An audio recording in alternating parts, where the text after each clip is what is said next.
Greetings, ladies and gentlemen, and welcome to this latest edition of Tales from Outer Space. We gazed into the abyss, written by Lone Noble. We were not the first to reach out into an uncaring void, nor were we the last. Like so many species before us, and many to come after us, it was our crowning achievement, a moment of great triumph, as the races and peoples rose to heights unthinkable even to our ancestors and tackled the most challenging of all trials of life. Species like us were common around the stars, but our achievements were 1 in a million, not to be diminished as petty. We are known as the Ascendant. There was not a moment of pride for everyone, of course. There were species who faced the great trial in a moment of panic, with less preparation and enthusiasm than the rest of us. These species ruled the galactic stage. Worlds cracked and destroyed by natural disaster, they rose from the flames of adversity and became stronger than ever before. Wills of the hardest steel allowed them to make the hardest decisions and survive in the most hostile environment in existence. With dwindling resources, these people, the Voidborn, carry a great deal of respect from all who see them and hear their stories. They set examples for the rest of us, always prepared to rise to any challenge. Some are as kind and generous, knowing the worst of the universe, encourage them to pick others up, that they may never suffer as they did. Others see wisdom gained in struggle and are willing to lead those who have less experience. These species lead our united peoples in the stars, make the hard choices that allow us to survive against the hard challenges we face each day. There are foolhardier species as well, of course, the persistent. These species looked into the void and underestimated the challenge. In their hubris, they launched themselves into the stars, believing themselves prepared and able, only to be struck down by the most violent of biomes, crippled by the lack of resources, and thoroughly beaten by the realities of a universe that wants nothing more than to keep us trapped in our place, on our worlds. They too, however, endured. They made it to the cosmos and finally joined the rest of us, even if the resources wasted and the lives lost can never be returned. The great trial was too completed by them. Many of them hold wisdom far greater than the Ascendant. After all, failure is as harsh but effective teacher. The 3 types of species, 3 histories, are the few species who made it to the stars in our galaxy. Many had failed the great trial. Countless species had fallen, some never even tried. But our people had crawled to the top, and we all agreed on a great truth. Life is a trial, and there is no greater trial than living in space. Any species that has broken orbit understands this. Merely being in the presence of such unspeakable horror is challenge enough. It'll crush your body, blast your corpse full of radiation, it'll burn you, and it'll freeze you all at once. The cosmos is without mercy and will erase you without the decency to remember your tale. We were the peoples that saw all the danger and spat in its face, rose to the great height regardless, as if to prove our worth to all who would bear witness. We would never be underestimated. We 3 together, the Ascendant, the Voidborn, and the Persistent, were the only ones who had the right to the rewards the universe had to offer. For we were the only ones who had fought for it. We believed ourselves chosen, in a way, I suppose. The universe was a great figure, showing us tough love. That we endured made us worthier than others.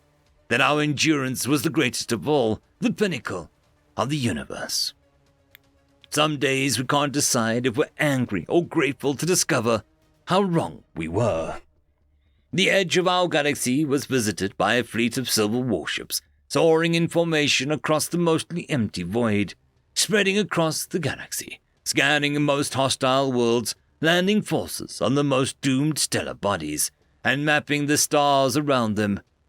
They utterly outclassed us in every way. Our fleets were our pride, made of the metals and spoils of many worlds, but most of our resources went to our colonies and space stations, keeping our people alive and comfortable. Defense from potential threats didn't factor in when we were constantly surrounded by the greatest threat that we'd ever seen. We thought that we were surely doomed. In the end, we were so small they almost passed right by us. It was the Voidborn in the end who decided to contact these unknown entities. They felt together that we could tackle any challenge thrown at us. Perhaps they were wrong. Perhaps they were too emboldened by the past success. Or perhaps they were correct. In the end, no violent encounter came to pass. A diplomat from the Voidborn approached the vast fleet on a small diplomatic craft. They were about to hail them when the ships were pulled by an unknown force into the vessel at the peak of the formation. At home, we all panicked. We had lost connection with these communications and could no longer monitor status. The more rational of us decided to wait for 2 days until we took any action, for we could not know their fate. The rest of us watched with bated breath as the fleet stopped where they had encountered the diplomat. Just as we began to think the next challenge was upon us, the ship returned to us with our diplomat and a small bipedal alien. It bore technology the likes of which we'd never seen, encased in some kind of armor far superior to the flimsy spacesuits that we'd all been forced to adopt. He introduced the new species as humanity, and we came to understand why they'd approached us alongside the diplomat. We'd never have believed it if he'd told us himself. We still struggle to believe it now. When we gazed into the abyss stared back. We understood. Or so we thought. We saw the hungry darkness, the gluttons for all matter around them. We saw balls of fire, prepared to raise anything foolish enough to approach too closely. We saw, most terrifying of all, things completely beyond our ability to comprehend. Unknowns that we had scarcely begun to research. Dangers we could not even begin to understand, let alone counter. Humanity was similar to us in many ways, and yet so very different.